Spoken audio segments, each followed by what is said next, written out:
ถือว่าทั้งเพิ่นก็ยังบ่ได้มาพัวพัน บ่ได้มาพัวพันหยังก็พอสิงงไม่ได้แล้วนี่ลูกพอสิเว้าด้วยธรรมดามันคนเอาลูกเอาเมียเนาะโดยถ้าพี่ก็มีพ่อมีแม่ถ้าพูดจะมีพ่อมีแม่แล้วก็ทั้งพี่ก็มีของพูดก็มีของธรรมดาจะต้องมาไขว่เลยด้วยอันโดยอันนี้ก็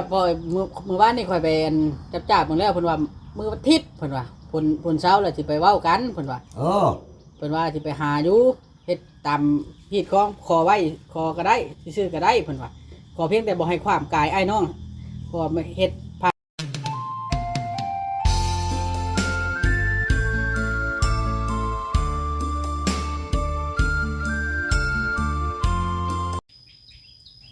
สบายดีเด้อพี่น้องเนาะสบายดีพี่น้องกันเบิดสุผู้สุคน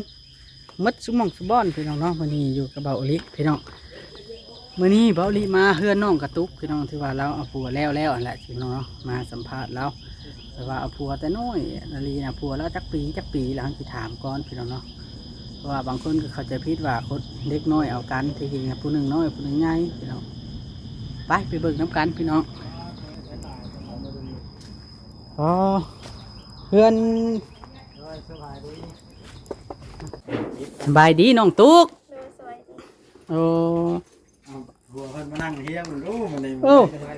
เอาคือกันแท้คือกัน2คนนี่ข่อยละจะลงผู้นี้พี่น้องเนาะบ่คิดมาว่านี่โอ้ลงเด้อว่าลงพุ่นหรอออกเสิร์ตไอ้ก็ยังลงออกเสิร์ตเขาไทยครับออกสิไทยบ่เนี่ยบ่ยันว่าให้เขาเบิ่งหน้าบ่บ่เพิ่นฮู้จักแล้วล่ะเนาะสบายดีเด้อสบายดีว่าอันผู้น้อยเอาผู้น้อยที่จริงแล้วใหญ่แล้วแม่นเนาะค่อยเลยกระลงคือกันใดความจริงแหละหมอนี่พี่เป็นผู้อีตุกนั่นใช่สบายดีสบายดีข้างในบ่หากันมาได้ใช้กระตีนดำแท้เลยมาแต่หาเฮ็ดโอ้มาแต่หาเฮ็ดโดยผู้นี้เนาะชื่อว่าไรนะบ่แม่นใช้โอ้ลงอีกแล้วได้ก็ได้น้องใช้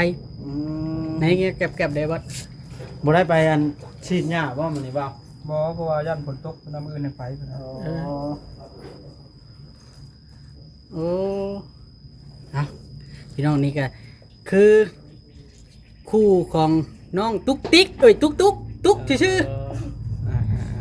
ก็คือเราพักกันลงนอนอยู่พุ่นบ่หรือว่าใดหรือนอนอยู่พุ่นแล้วนอนนำกับกันครับให้ไล่พุ่นเลยเบาลิพอปฏิปต่อเรื่องได้แล้วสาเหตุที่น้องแต่แล้วก็เบาไล่ว่าอยากเอาเพื่อนน่ะให้น้องให้นุ่งแม่นเพราะว่าน้องเพิ่นทั้งสองคือกันทั้งถือว่าเป็นการหลีกทางให้น้องก็ว่าได้ในเพิ่นละแยกทางกันโดยเฮาสิบ่คุยถึงเรื่องนั้นเนาะอันนี้ก็เว้าคร่าวๆเว้าถึงเรื่องน้องเพิ่นน้องตุ๊กกับน้องกระติกน่ะมาอันนี้น้องกระตุกเนาะน้องกระตุกสมมุติว่าน้องเจ้าอยากมาอยู่น้ำนี่เจ้าสิให้มาอยู่บ่ฮะเป็นได้คือบ่ให้มาอยู่เจ้ายังบ่กุ้มแล้วบ่โดยดอกล่ะเอ้าเป็นได้คือบ่ให้น้องมาอยู่มาได้สร้างเป็นแท้ถามเพิ่นเด้มือเพิ่นสิไปเพิ่นเนาะเพราะว่าเขาเพิ่นอยากมาก็มาได้นะเพิ่นผู้น้อยครับติ๊กกับมิกเพิ่นอยากมาก็มาได้ใจเพิ่นโอ้บ่บังคับเพิ่นโดยก็บ่ได้ห้ามได้หยังเพิ่นเพราะว่าเพิ่นเลือกเองเนาะเมื่อนั่นก็เพิ่นก็อยากเมื่อเองเพิ่นบ่คัดข้องว่าซั่นซะเพราะว่าเพิ่นอยากอยู่นำพ่อเพิ่นนะโดยเพราะว่าเป็นหยังจังตามท้าเพิ่นเพราะว่าไปพุ่นทางพ่อเพิ่นก็มีเมียใหม่แล้วนะเดี๋ยวเพิ่นอยากมาอยู่หม่องเพิ่นเคยอยู่ใช้เก็บมันลืมไว้อยู่เพื่อนถือว่าได้คู่ครองอันทั้งเบาลิไปหาพ่อของน้องตุ๊กวานนี่แล้วเรากังวลใจนะเรื่องนึงเราว่าลูกตัวเองยังน้อยล่ะย่านรับบนหนึ่งเข่าบดล่างถ้วยพ่อน้องตุ๊กนะเป็นอยู่นะเจ้าล่างถ้วยหนึ่งเข่าอยู่บ่ตัวหนึ่งเข่าแต่ละมือก็มีแต่เพื่อนอยู่แล้วหนึ่งเข่าล่างถ้วยก็มีแต่เพื่อนแล้วเพราะว่าน้องเอาไปเฮ็ดเวียกโดยทั้งผู้พัวเราไปเฮ็ดเวียกโดยผู้พ่อน้องนะกังวลใจบ่แม่นว่าห้ามเอากันย่านลูกตัวเองนะบ่เป็นเวียกโอ้ขอบใจปลักตัวเนาะก็ถือว่าเป็นอีกคู่หนึ่งที่ ยังอายุบ่มาก แม่นอายุเท่าไหร่แล้วอันผู้เป็นผัว เศร้าอีก ชาวเอสน้องตุ๊กกับประมาณ13-14เนาะ 15 16ว่าโดด เราริ้วขึ้นริ้วอายุขึ้น เออ สีหมักโมกัน แนมอยู่น้ำกันละฮักแพงกัน วันนี้ซุ้มอ้ายกับสิทายแบบวิถีชีวิตของเจ้าแล้วก็บางเทื่อมีผู้รักผู้ใหญ่เนาะบ่บด แม่นผู้อยากช่วยเรือ สนับ ทุน สนุ เบื้ น องต้นเนาะบ่ได้สั่งอนาคตไป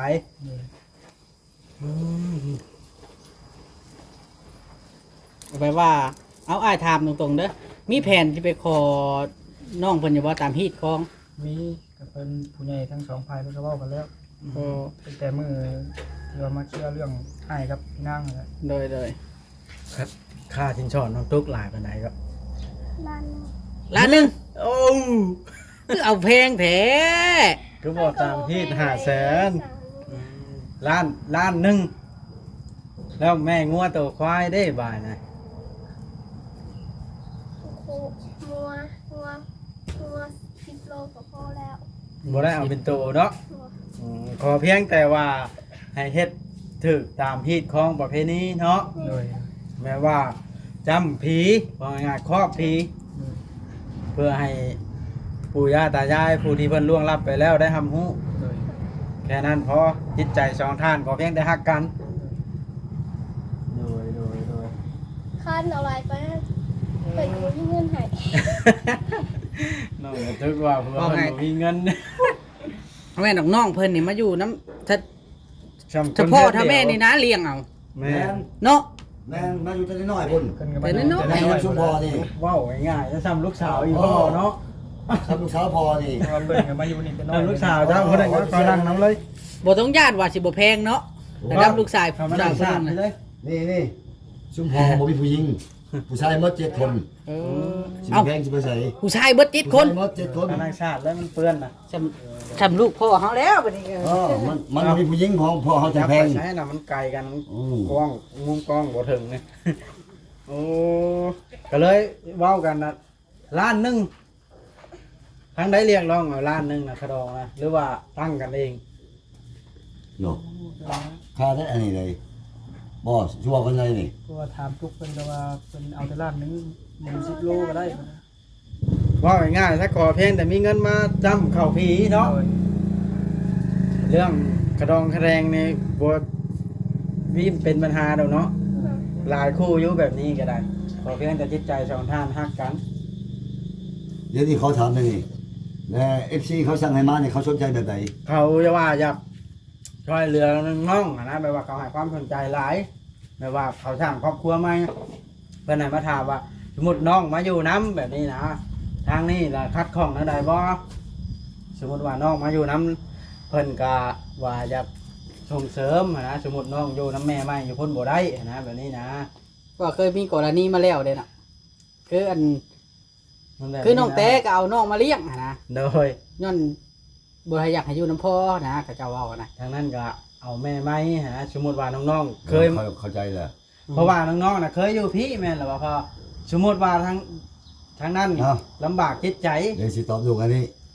สิตอบให้ FC ได้ยินเลย โดย เพิ่นเว้าเรื่องห้องเรื่องขอนับแต่อีแต่มาพอห้องก็บ่เคยปฏิเสธ โดย เนาะ โดย ก็บ่เคยปฏิเสธจักเทื่อ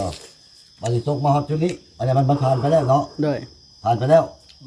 แต่ว่ามาเว้าถึงจุดนี้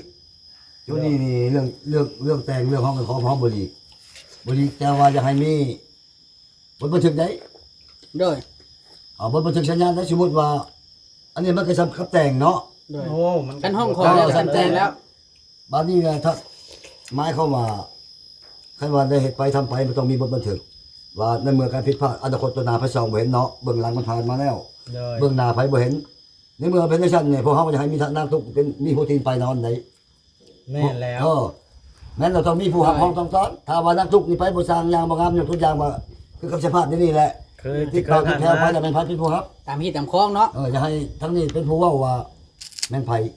เป็นผู้หับที่หับของ โอ้ถือว่าทั้งเพิ่นก็ยังบ่ได้มาพัวพัน บ่ได้มาพัวพันหยังก็พอเขาสิงงไม่ได้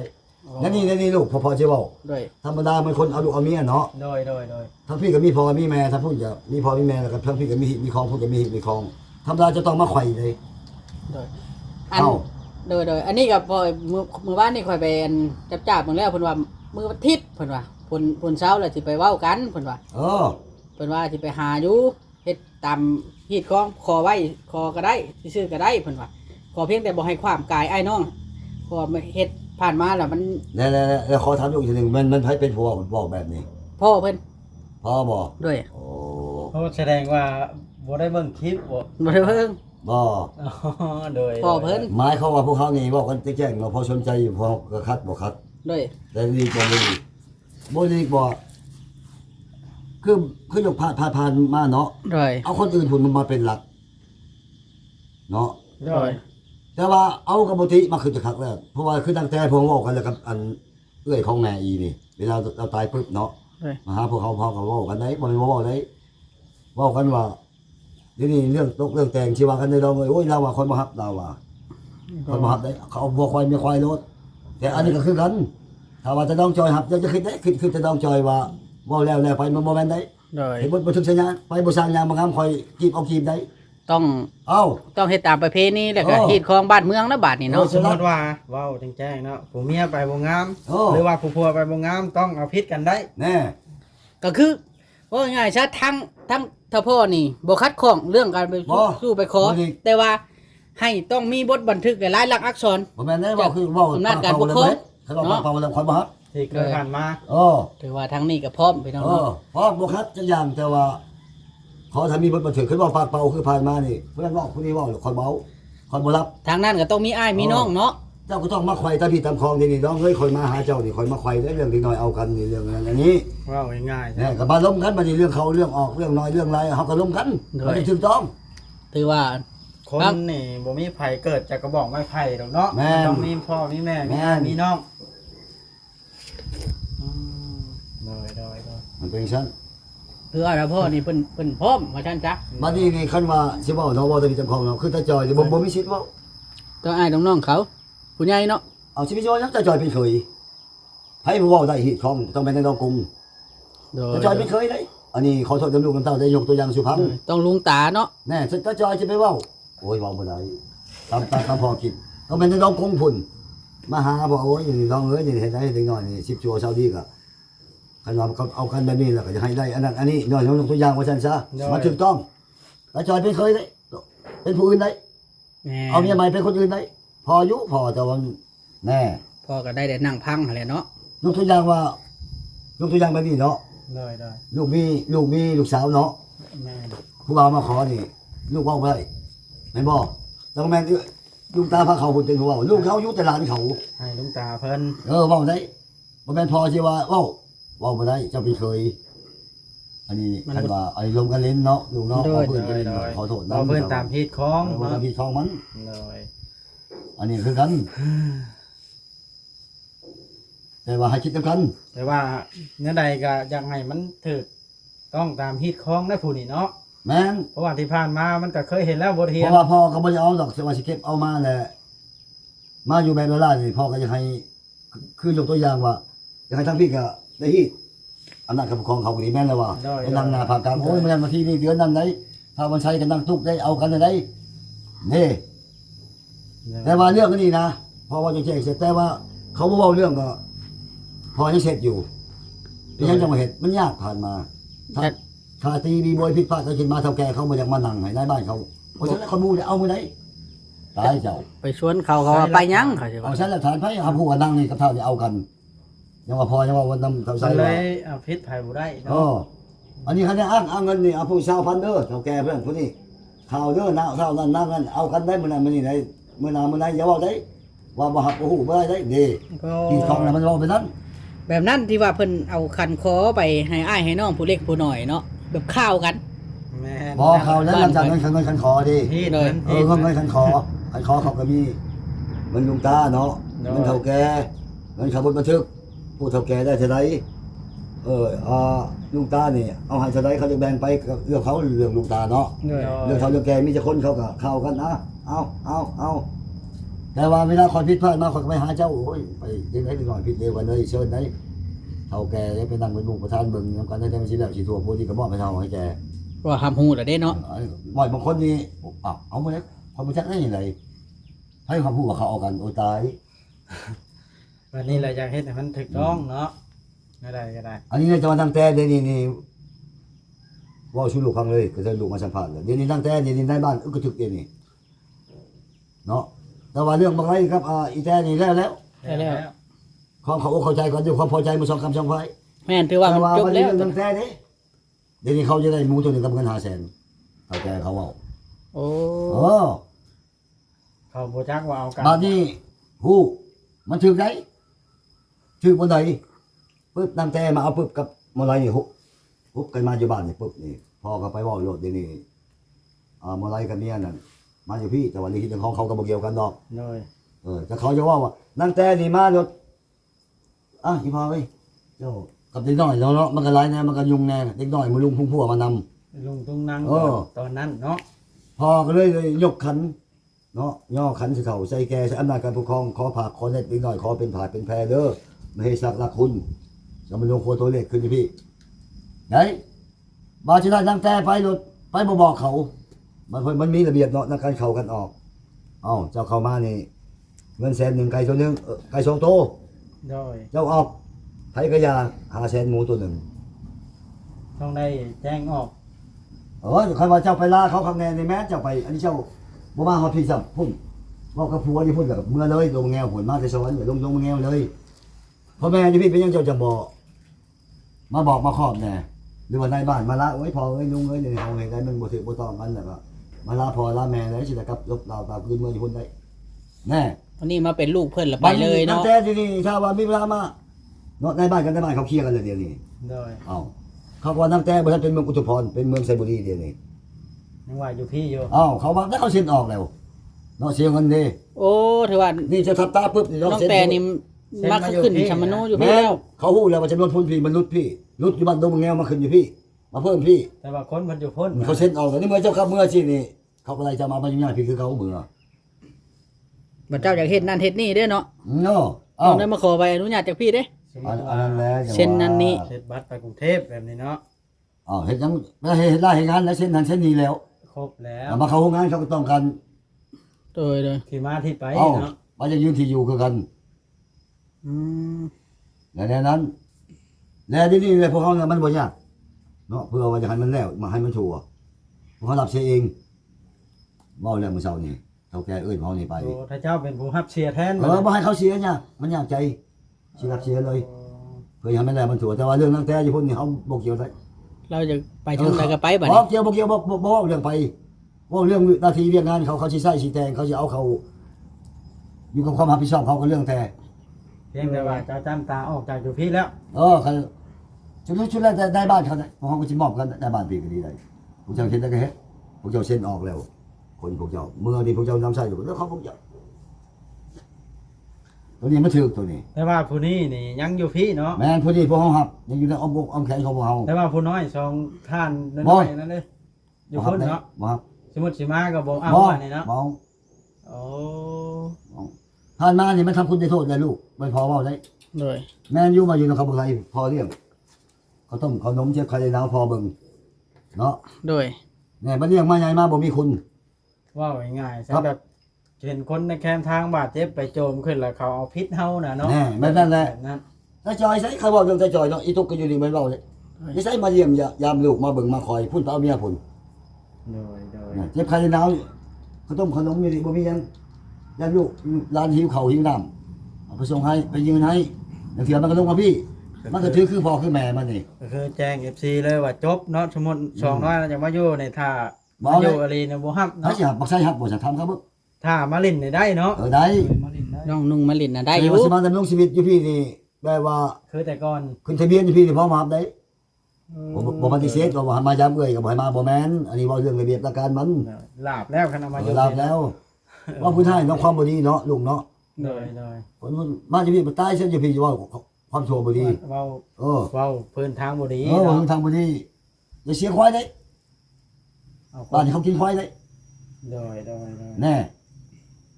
โอ้การรับผิดชอบคน โอ้ บ่แม่นเรื่องง่ายๆได้ อันนั้นแหละจังว่าสู่ลูกพังแล้วครับบ่ได้มาดินมาหัวยามมันได้อยู่เนี่ยได้คืนมี2คืนก็ได้ ยังคืน แต่บ่หมายว่า สิว่ามาขึ้นอยู่พี่เป็นชอบแท้นี่บ่เฮ็ดได้ พลเมืองทางนี้เนี่ยบ่รับแล้วเนาะ แม่น บ่รับปกครองย้อนนะ แม่นบ่รับในการคุ้มครอง แต่ก่อนละรับบ่แต่ก่อนน่ะบัดนี้ย้ายเมื่อเพิ่นเบิด แม่นรับแล้วตะ เหลื กี้ อผู้เดียวบัดน่ะ เหลือผู้เดียวนี้ อ่า เดี๋ยวเดี๋ยวพอดาว่าผู้นี้เป็นลูกเนาะเป็นลูกไผ่ เป็นลูกไผ่ผู้นี้สิครับ เลย ก็ถือว่าสรุปได้ว่าทางท่าพ่อนี่พร้อมสิไปขอจบเจือตามพี่ตามคลอง แต่ เนาะ จะมาคอยได้ให้คอยได้มาขอแล้วคนบ่ไปได้แม่นว่าที่มันนั่นน่ะ แม่ก็ต้องมาแล้ว อยู่เด้ เจ้าผู้หญิงก็ต้องมาหาคอยอยู่บ่อยู่คนนี้แลนไปนี่บ่แม่นนั่นได้ลูกไว้เข้าใจได้ เข้าใจเพิ่นทางเพิ่นก็เข้าใจอยู่เมื่อวานนี่ก็ เพิ่นว่า ถาม ไฟ เพิ่นใครมาเว้ากัน เพราะว่า ท่าน ผู้ ว่า นี้ จะ มา ให้ อยู่ ทุก พี่ ให้แจ้ เด้ งที่ที่ของให้ตามลายมันมาหาพวกเฮาพวกเฮาก็จะเว้ากันบ่แม่นพร้อมปฏิเสธบ่แม่นว่าลีก เลย คนทั้งคนนั่นแหละว่าไผก็ฮู้อยู่ แต่ก็เบิ่งกันเจ้าก็ถูกข์ข่อยก็ยากแต่เจ้าบางทีโอ้ยพอจะเฮ็ดทีเฮ็ดที่เฮ็ดของให้มันจึงใจพี่ดีใจคนแล้วก็เว้ากันพวกเขาก็บ่ปฏิเสธอ่า โอ้ให้ทางนั้นสบายใจเลยบัดนี่ แม่น เนาะ ไม่ใช่จะว่าเจ้าเว้าสู่ FC บางทีพวก FC ก็บ่เข้าใจว่าโอ้ยเท่านี้บ่อยากแต่งอยากได้คนละล่ะมันบ่แม่น มันบ่แม่นแนวนั้น นอนปากบ่คุ้มปากแล้วว่า เพราะว่าอันผู้เอ้ยกับผู้อ้ายก็เคยว่าสิขอเทื่อนึงแต่ว่าทั้งอ้ายทั้งน้องทั้งนั้นบ่ฮับฮีดเนาะ แม่น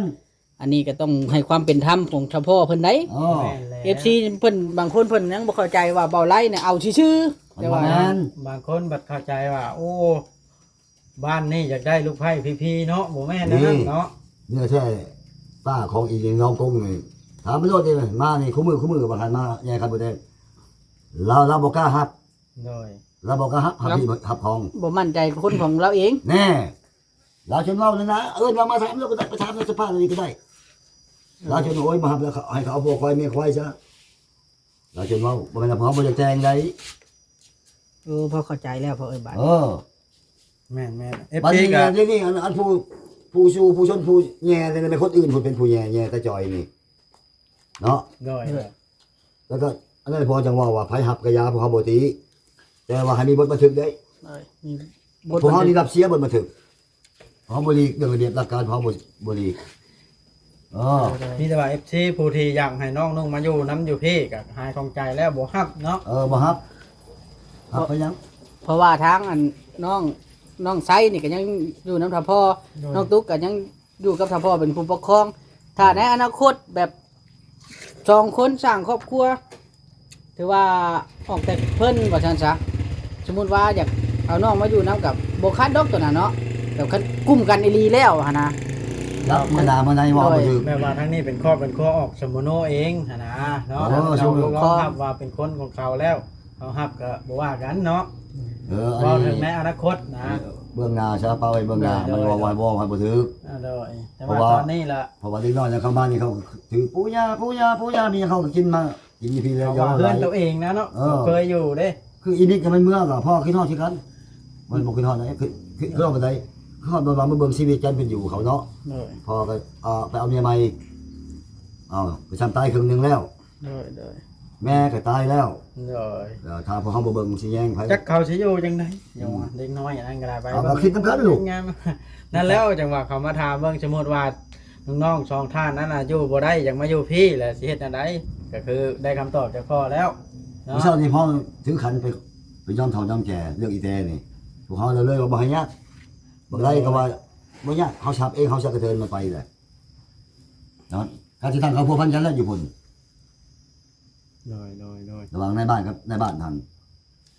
คือเว้าง่ายๆฉันหลาบแห้งแล้วเบาดีเอ้ยเราพ่อก็แล้วบ่อยากเฮ็ดให้มันซ้ำๆเนาะ อืม จังใดก็ยินดีน้ำน้อง2คนมีแต่ว่าบ่ให้กันหั่นแหล้ว เข้าใจผิดว่าอันเด็กน้อยเอาเด็กน้อย ว่าอายุใกล้เคียงกันเท่ากัน นี่น่ะใหญ่แล้วเนาะ ที่จริงผู้นี้ถือว่าบรรลุนิติภาวะแล้ว บอกสอนเอาแล้วเมียเจ้าเพราะว่าอันพ่อน้องตุ๊กน่ะเราอุกยันลูกบ่หนึ่งเข้าล่างถ้วย แน่ คือหน้าให้เรา แน่เห็นบ่แต่ว่าเรื่องไผ่เนาะ โดย ลูกก็จะฮู้พังคักอีตุกบ่แม่นว่าเป็นลูกสาวเคยบอกตามมีตามครอง แต่เรื่องนอกมันเป็นเรื่องต่างหาก โดย แต่ว่าเรื่องที่เป็นของนี่เข้าใจว่าคอยมาเป็นไผ่เขาบ่แม่นบ่ได้มาเป็นลูกสาว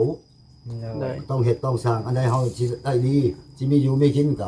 ก็ต้องคนคิด โดยฮู้ เฮ็ จั ด ก เอาสร้างเอา ฮู้จั บ้าก นนี่ ป้า ก็ได้พอให้ได้พอบอก โดย เงินชาวเมืองแก่ว่าผัวได้มาไปเฮ็ดไร่งานมาได้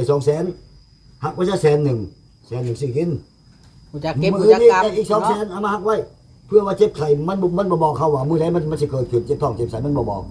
ถ้าเจ็บแม่นบอก แม่นแล้ว เจ้าสิกู้พายืมพาสมัยนี่เขาเจ้ามีงัวเต็มคอกแม่นเขาให้อยู่โอ้เอางัวมันบ่ได้ทุกอย่างปากมองเขานี่ถามมันโลดพอบอกพอสอนบ่แม่นไงแต่อีแท้มันเกิน โดยโดย อยู่ลีเนาะ โอ้ยอย่าเว้านะ มีแต่ว่าพังความเพิ่นเด้อน้องตุ๊กเด้อเพิ่นให้มาเป็นไพ่เพิ่นก็ฮู้จักปู่ย่าป้าลุงไดบ่แม่นได้สิ่งเดียวนี่ล่ะพ่อจะอุกยันลูกน้อย ลูกตัวเองยังน้อยแล้วบ่จักทีบ ก็หลายคนอยู่ผู้เม่น ผู้ ก็ ให ได้ ญ่นะพ่อค่ะ ใหญ่แล้ว บ่แล้ว เฮ้ย บ่ แม่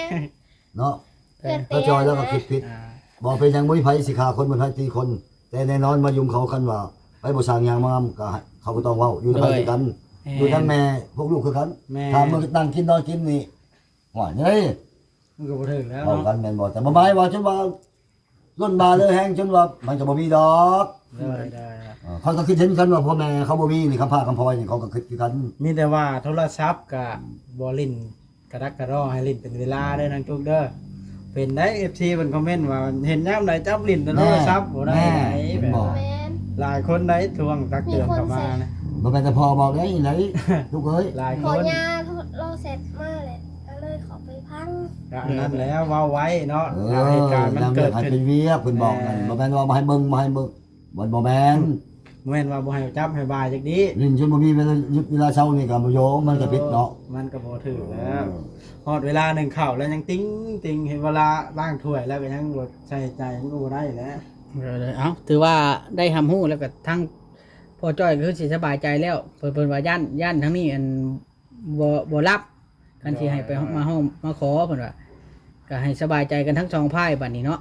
ทั้งนั้นก็น่าจะเพิ่นก็น่าจะพร้อมมีผู้รับแล้วเพราะว่าได้ยินเพิ่นว่าสิชวนผู้ใหญ่มาผู้หนึงมาไขว้คือแต่พ่อว่าล่ะแต่ก่อน เอารถ โดย ยัง พร้อมเนาะ เอาสิเป็นหยังให้สิอยู่ที่คลองเนาะ เลย เอาคนเวลาบ่มีดอกในโลกนี่ โดย เอ้า เอ้า ใครจะลึบพีด บ่บ่เดี๋ยวค่อย นี้เนาะ จบคลิปได้อบาด จ นี่ บคลิปคือกันไปกัน จะได้ก็ขอบใจน้องๆเด้อแล้วกับเจ้าพ่อน้ำเนาะ โดยอายุดีมีขอบใจ โดย โดย ให้หักแพงกันบัดนี้นางตุ๊กก็ได้เด้อบ่ให้พิษกัน FC กับผู้ที่รอรุ่นก็คือสิหายของใจแล้วเนาะ แหม่แล้วก็จะเข้าใจพิษอีกผู้น้อยน่ะเป็นอ้าวพี่น้องเนาะ แม่นบักไปบางนึงนะเอา เด้อโอเคบัดนี้สบายดีอีกเทื่อหนึงสบายดีเด้อจบคลิปพี่น้องเนาะโอเคพี่น้องเนาะถือว่า คือคนดีหน่อยเห็นบ่ล่ะ ได้หายของใจหายของใจแล้วว่า ที่จริง คนลงก็บ่ที่เพิ่น ที่จริงอันนั้นพี่น้องเนาะก็พวกเพิ่นก็ใหญ่แล้วพี่น้องยินดีนำทั้งสองคลิปนี้ก็ได้เอาลิสิขอตัวก่อนฝากกดไลค์กดติดตามคือเก่าพี่น้องสำบายดี